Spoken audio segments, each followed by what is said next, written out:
Olá, você que nos acompanha no nosso canal, nesse grupo de estudo em que nós estamos tendo o privilégio, a oportunidade de recapitular o livro de Daniel. Seja muito bem-vindo, seja muito bem-vinda.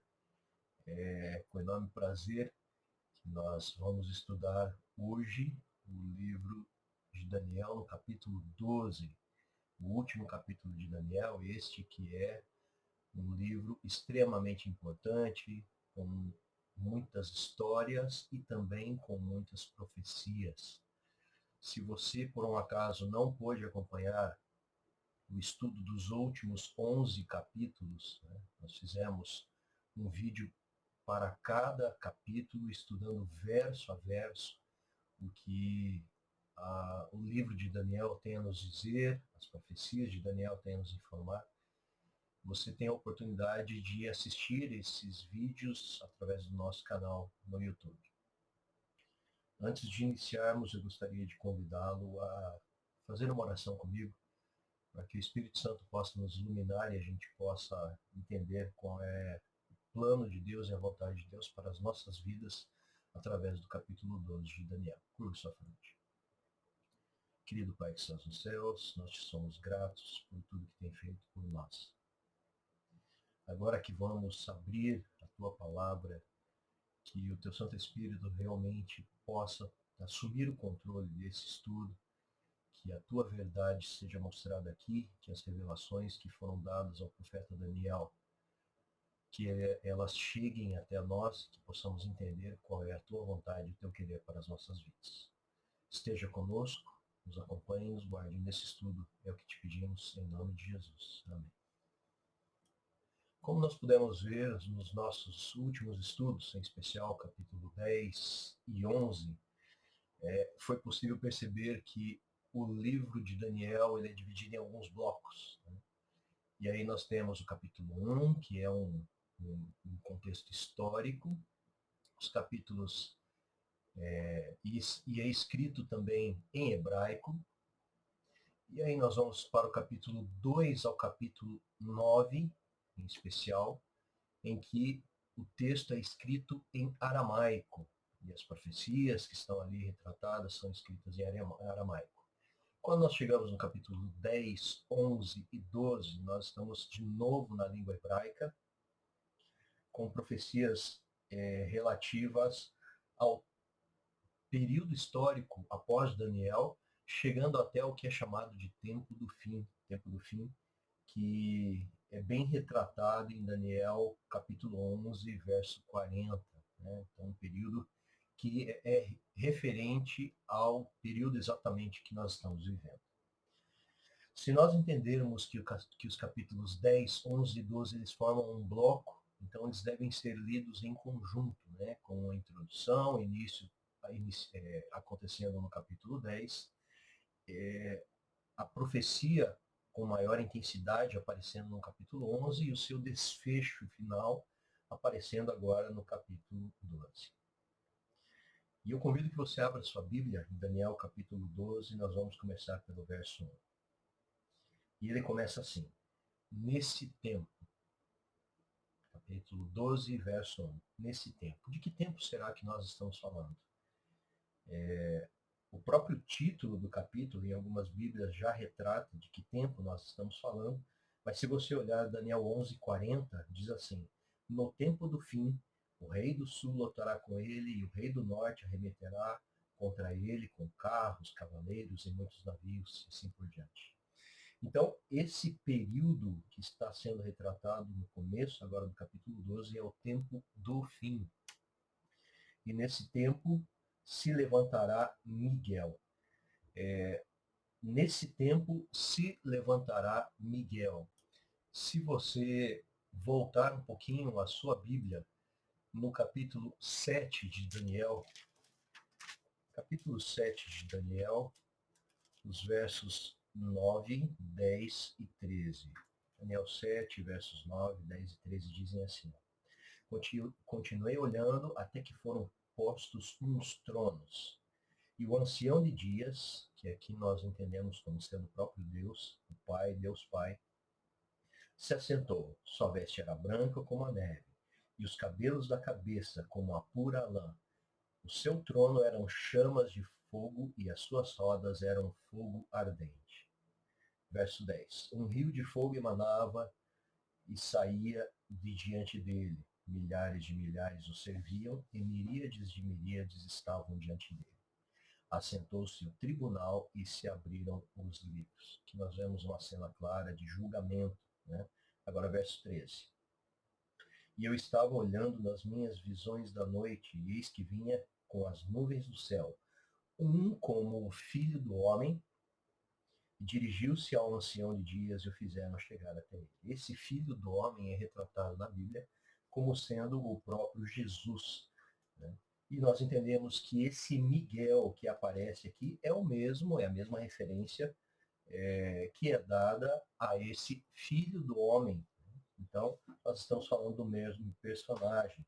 Até porque, quando nós vemos a história no livro de Josué, e Miguel aparece a Josué, ele aceita a adoração. E as únicas pessoas que aceitam a adoração na Bíblia são apenas Deus, Deus Pai, Deus Filho e Deus Espírito Santo. Só Deus é digno de louvor e adoração. Então se levantará Miguel, o grande príncipe, o defensor dos filhos do teu povo, e haverá tempo de angústia, qual nunca houve, desde que houve nação até aquele tempo. Mas naquele tempo será salvo todo o teu povo, todo aquele que for achado inscrito no livro. E aí nós nos perguntamos de que livro é esse que a Bíblia está falando. E eu convido que você abra sua Bíblia no livro de Apocalipse, capítulo 3, verso 5, para que nós entendamos de que livro está sendo falado aqui. Apocalipse, capítulo 3.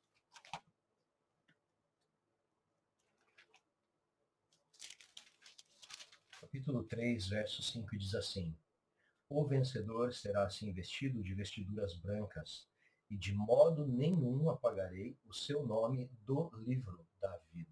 Então, o livro que está sendo retratado aqui em Daniel, no capítulo 12, verso 1, é o livro da vida. Algumas coisas nós podemos entender aqui. Esse período em que teve início, né, chamado tempo do fim,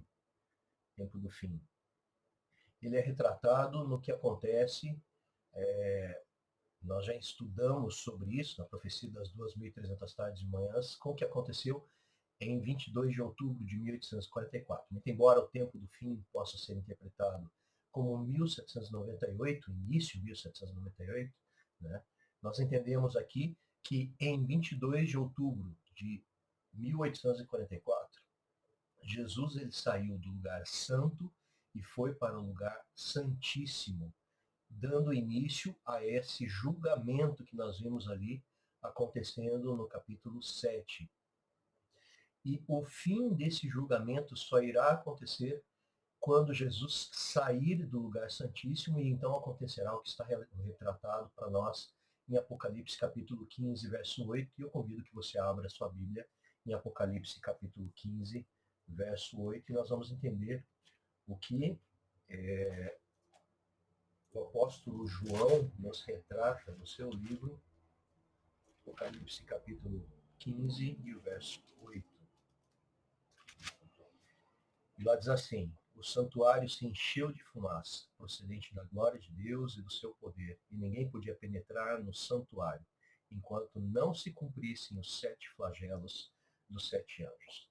Então, o que irá acontecer? Jesus iniciou esse processo quando ele passa do santo para o santíssimo, quando ele passa ao julgamento, né? Em 22 de outubro, no início de 22 de outubro de 1844, quando ele sair, nós vemos que o santuário vai se encher de fumaça. E o que significa isso? Significa que não haverá mais intercessor no céu. E nós entendemos essa profecia como sendo a profecia do fechamento da porta da graça. Ou seja, quando isso acontecer, aquele que estiver salvo já estará salvo para a volta de Jesus. E os que estiverem perdidos já não terão mais oportunidade de salvação. Por quê? Porque Jesus já não está mais intercedendo no santuário celestial. Então, duas coisas têm início. A primeira coisa que acontece para os perdidos é o caimento das 7 pragas, como nós vimos retratado em Apocalipse. E a segunda coisa que vai acontecer para o povo de Deus, para o povo selado de Deus, é o início do tempo chamado tempo de angústia, ou tempo da angústia de Jacó. Então, nesse mesmo período, para os dois grupos, para aquele grupo que faz parte dos perdidos, dos que rejeitaram e receberam a marca da besta, né? E nós entendemos claramente que a marca da besta está relacionada a um dia de guarda estabelecido por um poder contrário à vontade de Deus, que também estabeleceu um dia de guarda, e esse dia de guarda está replicado, está retratado em Apocalipse capítulo 20. Nós vemos que o sábado é a representação do selo de Deus, e Lúcifer, Satanás, também colocou de forma, através de uma imposição, o estabelecimento de um dia. E então, a partir das escolhas feitas nesse período em que o decreto dominical for obrigatório, nós teremos então um povo passando pela grande tribulação, um povo selado, e o povo perdido vai começar a sofrer as 7 pragas. E o povo de Deus não receberá essas 7 pragas. Porém, estará passando pelo tempo da angústia. O que nós entendemos com isso? Entendemos que a forma de interpretação profética que diz que o povo de Deus será arrebatado antes da grande tribulação é uma falácia. E isso significa que o tempo da angústia de Jacó vai acontecer para o povo de Deus. Quer ver o que a Bíblia nos diz sobre isso? Eu convido que você abra sua Bíblia no livro de Jeremias, capítulo 30. Vamos abrir a nossa Bíblia no livro de Jeremias, Salmos, Provérbios, Isaías. Jeremias, capítulo.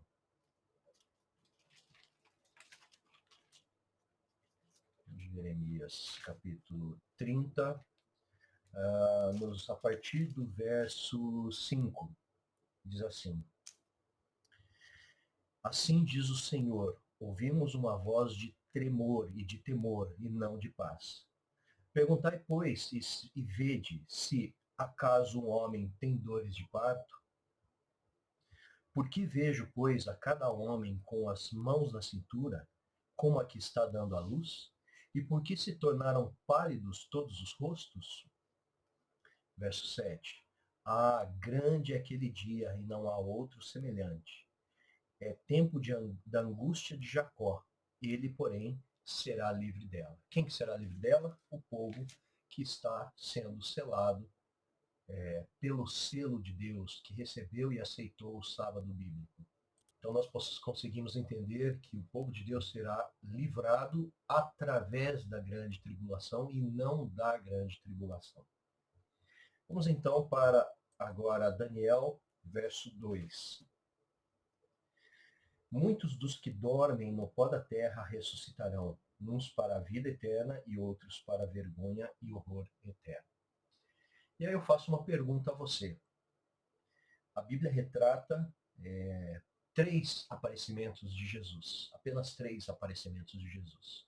O primeiro, quando ele veio à Terra como um bebezinho para morrer e pagar os pecados da humanidade. O segundo, quando ele aparecer em esplendor e grande glória, como é descrito em Mateus 24. E o terceiro, após os 1000 anos, após o milênio, em que então serão ressuscitados os ímpios, os que rejeitaram o selo de Deus e aceitaram a marca da besta, esse dia de guarda que não é apresentado na Bíblia. E aqui nós vemos a descrição que alguns serão retratados, né, que descreve o verso 2, que alguns ressuscitarão para a vida eterna e outros para a vergonha eterna. E a minha pergunta é, de qual dessas ressurreições que a Bíblia está falando? E então, você consegue responder? A primeira, a segunda, o que você acha?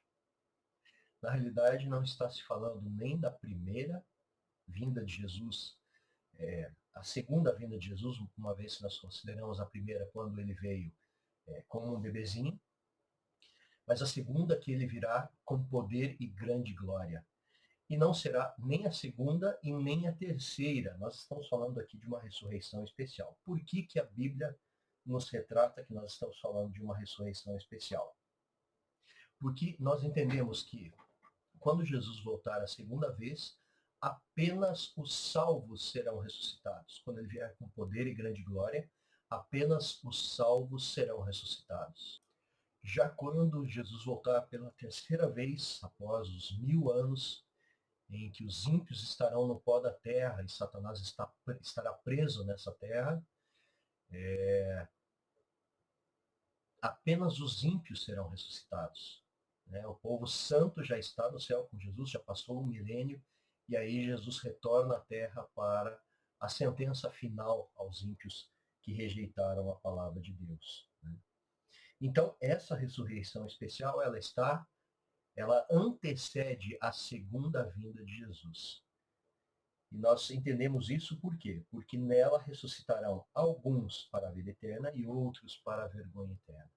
De que, em que contexto isso está acontecendo? Né? Para que nós entendamos quem fará parte dessa ressurreição, eu convido você que abra sua Bíblia no livro de Apocalipse, capítulo 1, verso 7. Vamos ver o que o livro de Apocalipse nos retrata.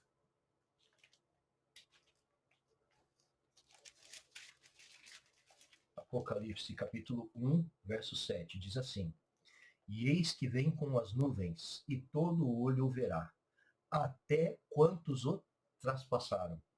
E todas as tribos da terra se lamentarão sobre ele, certamente. Amém. Então, quem fará parte desse grupo?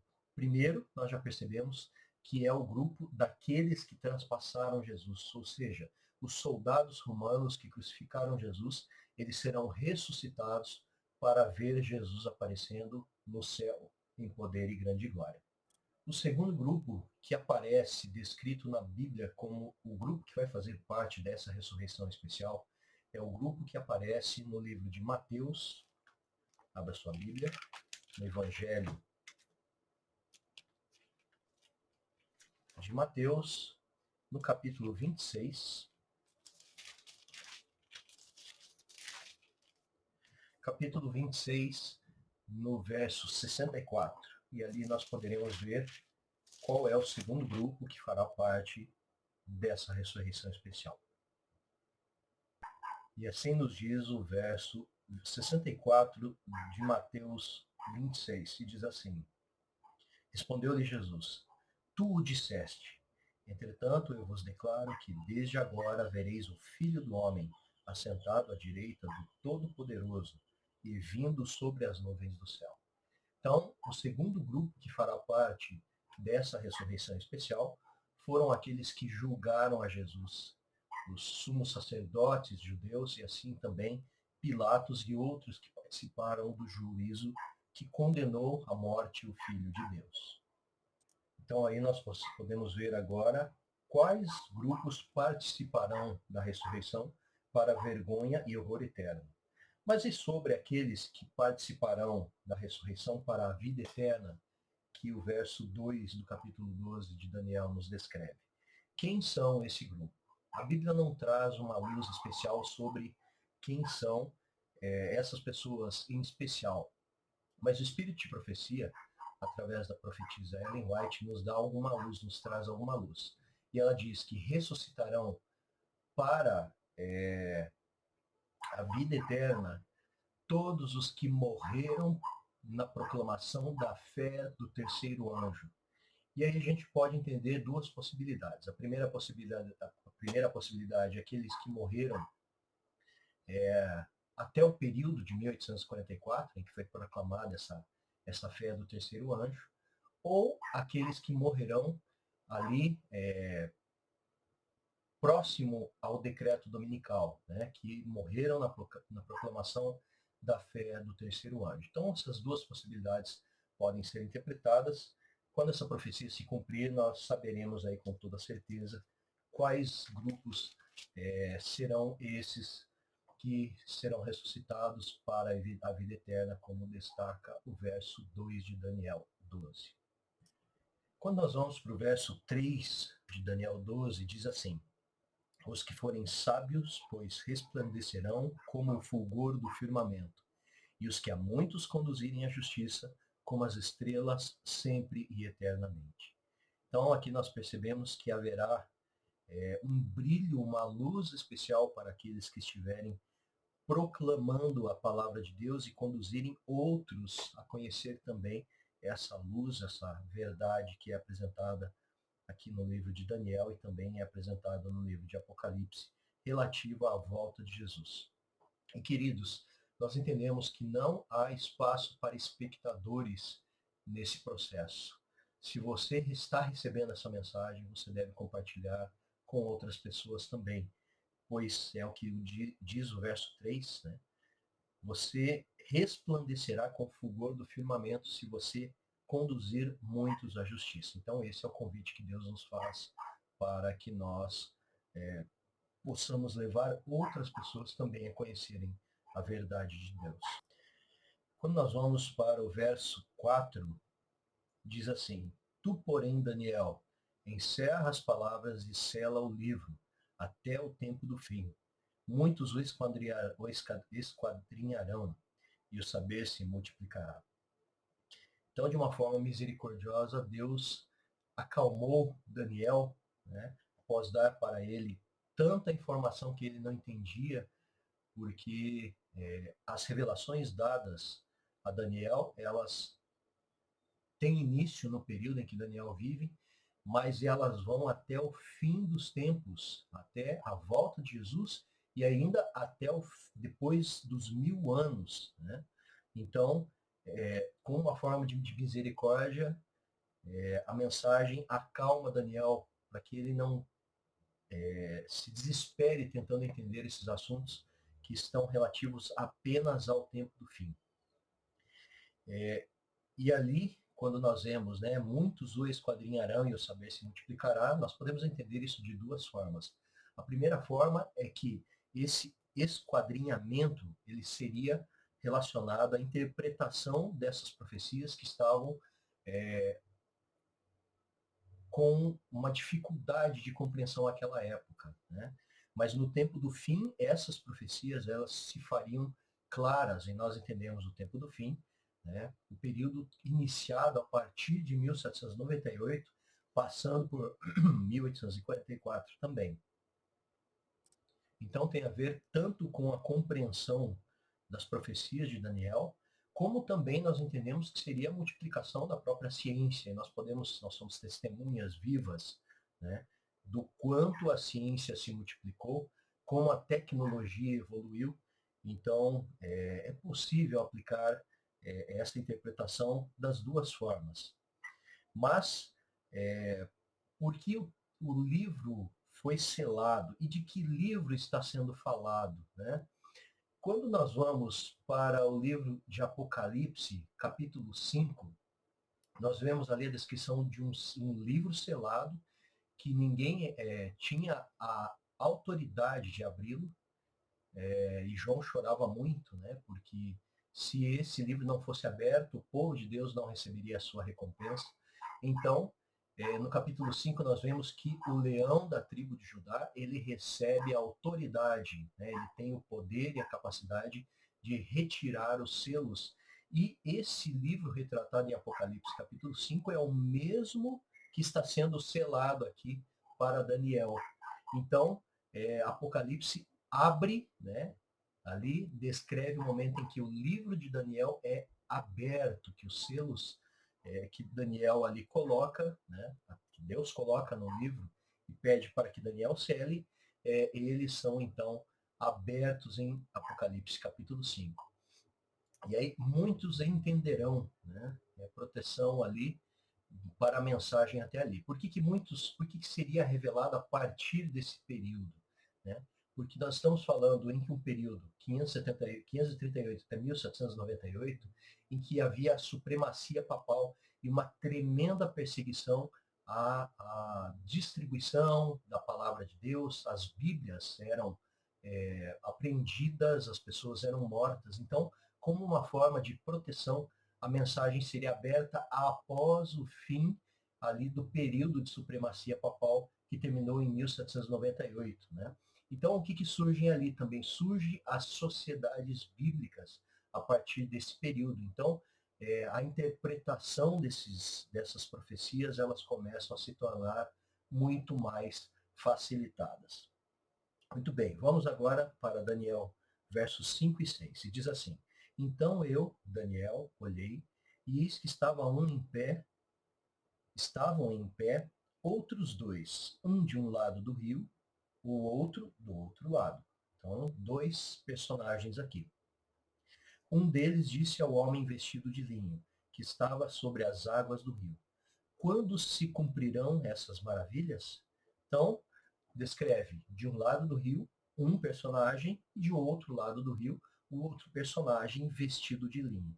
Nós entendemos que essa vestimenta de linho é a representação de uma vestimenta sacerdotal, né? Então, Miguel, como sumo sacerdote, ele estava vestido de linho, a representação do próprio Jesus, né? Vestido de linho de um do lado, e o outro personagem nós podemos entender que talvez seja o anjo Gabriel, mesmo retratado anteriormente no livro de Daniel. E aí o verso 7 diz assim: Ouvi o homem vestido de linho que estava sobre as águas do rio, quando levantou a mão direita e a esquerda ao céu e jurou por aquele que vive eternamente, ou seja, Deus Pai, que isso seria depois de um tempo, dois tempos e metade de um tempo, né? Algumas Bíblias traduzem já como 3 anos e meio, né? Um tempo, um ano, dois tempos, 2 anos e metade de um tempo, meio ano. E quando se acabar a destruição do poder do povo santo, estas coisas todas se cumprirão.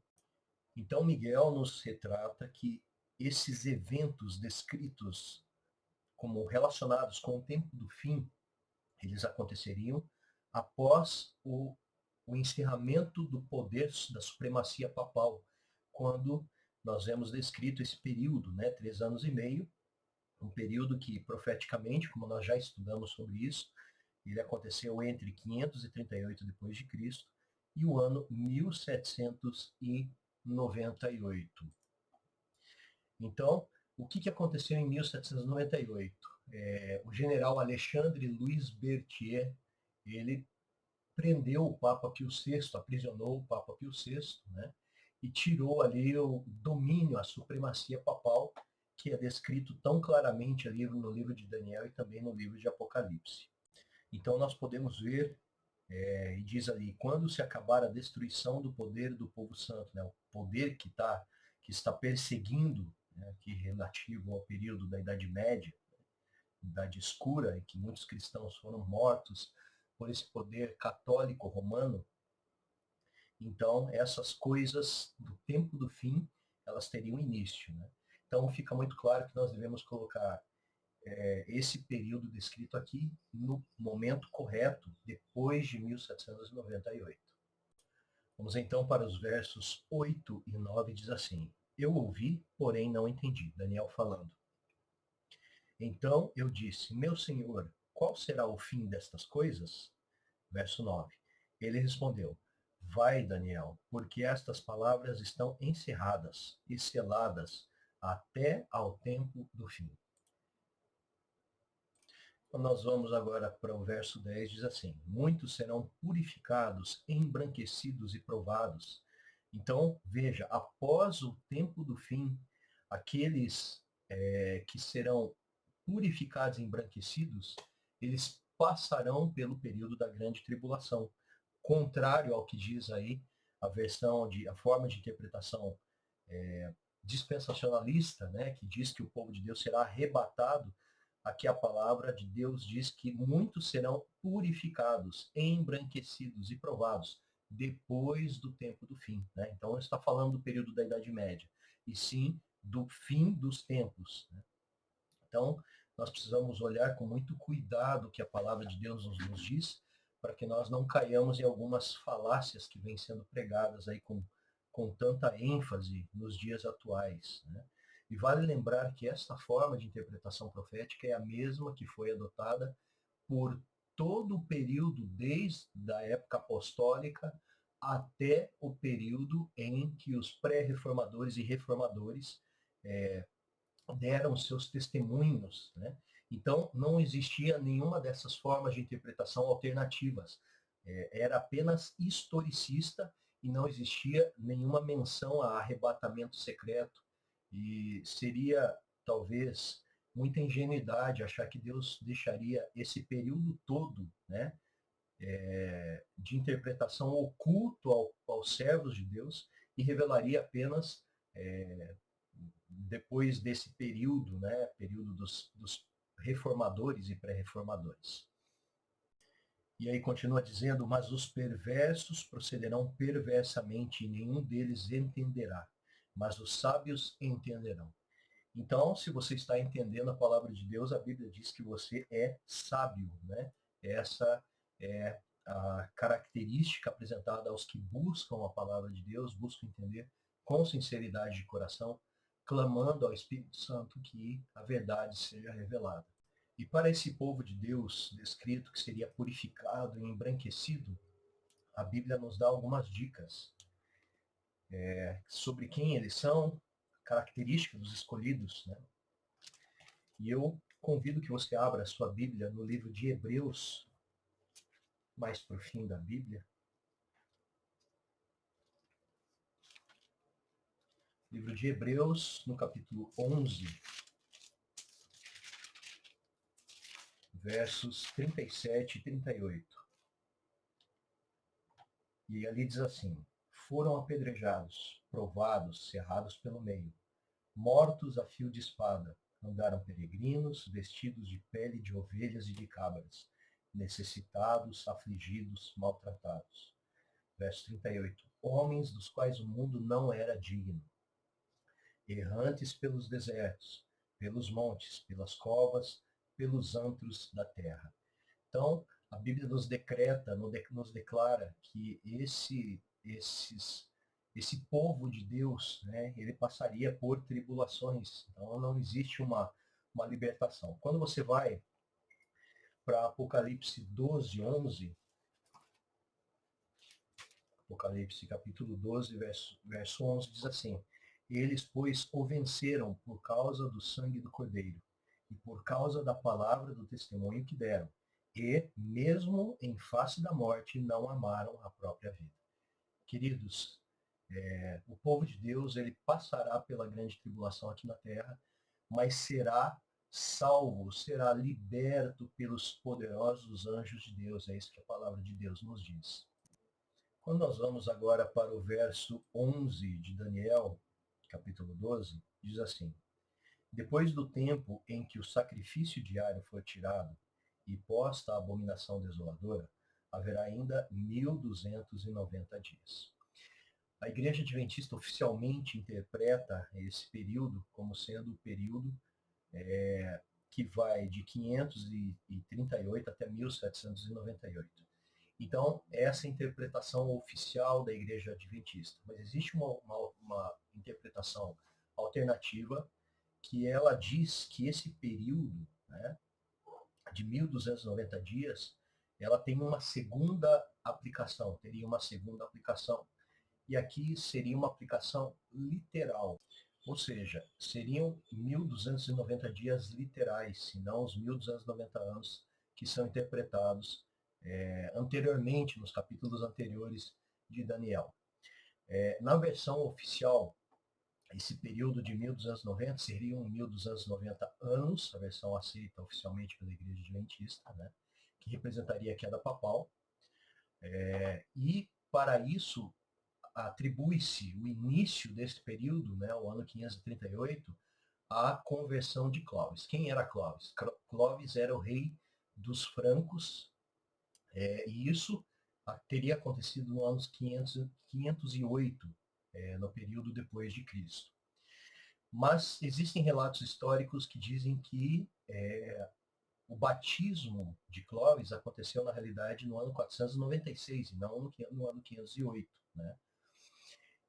E a segunda versão diria que esse período de 1290 seriam dias literais, né? E eles seriam teriam seu início a partir do decreto dominical. Qual é o argumento que se tem para isso, né? Quando você pega, por exemplo, a profecia, que é descrita ali tanto em Daniel, capítulo 12, verso 7, quanto nós podemos ver em Daniel 7 também, que descreve esse período de um tempo, 2 tempos e metade de um tempo, seria utilizada uma forma de interpretação profética não coloquial, né? Não usual, não do dia a dia. Né? Então, 1 tempo, 2 tempos e metade de um tempo seria uma referência que isso seria um período dia-ano, um período de interpretação dia-ano. Mas aqui ele é retratado especificamente como 1290 dias, né? Apenas 1290 dias. Então, é uma forma de se colocar, uma forma usual, uma forma coloquial que nós utilizamos no nosso dia a dia. Então, quando esse período, né, que aparece ali em Daniel 7, 25 e 12, 7, né, 1 tempo, 2 tempos e metade de um tempo, essa forma deveria ser traduzida como um período ali multiplicado pela proporção dia-ano, né, para cada dia um ano. E agora, quando nós vamos ali para Daniel 12, verso 11, aqui nós estamos falando de dias literais. Né? Então, essa forma de interpretação, ela apregoa que são dias literais e que eles devem ser entendidos literalmente como dias, né? Equivalente ali a um período de 3 anos e meio. E em ambas as situações, né, tanto no período retratado por 1 tempo, 2 tempos e metade de um tempo, em que houve a perseguição romana, religiosa romana, essa profecia também entende que ali seria uma perseguição pelo poder romano também. Então, essa segunda forma de interpretação, ela diz que os 1290 dias são literais, não são anos, e são apenas dias, equivalente a 3 anos e meio, e elas representarão o que irá acontecer a partir do decreto dominical ao período do que nós chamamos de ressurreição especial. Né? Então, nesses 3 anos e meio após ali o decreto dominical, nós temos então a ressurreição especial. Nessa segunda forma de interpretação, não é aceita oficialmente pela Igreja Adventista, mas é uma forma de interpretação e nós entenderemos se é verdadeira ou não quando realmente essa profecia se cumprir. Né? Então, de qualquer forma, aqui está sendo colocadas as duas formas de interpretação aceitas por grande parte aí dos historiadores, dos teólogos, né? E o meu papel aqui é apenas trazer essas formas de interpretação para que você tenha conhecimento. Isso é o mais importante. Quando nós vamos agora para o verso 12, né, quase no finalzinho ali do livro de Daniel, diz assim: bem-aventurado que espera e chega até 1335 dias. Né? Na interpretação oficial da Igreja Adventista, seriam ali tempos equivalentes também relacionados com o período que chegaria até 1844, né, a passagem do Santo para o Santíssimo, apesar que existe uma diferença, né, 1290 dias ou anos e 1335 dias ou anos são períodos diferentes. Né? E essa segunda forma diz, né, que seria o momento exato, a segunda forma de interpretação, né, que não é oficial adventista, diz que seria o momento em que a lei de Deus seria estampada no céu, os 10 mandamentos apareceriam no céu para toda a humanidade, e Deus, com uma voz de trovão, ele declararia ao seu povo qual seria o dia da sua volta, né? Com uma voz de trovão que os ímpios entenderiam como sendo apenas um trovão, mas o povo de Deus, o povo que conhece a Deus, ele entenderia qual seria a mensagem.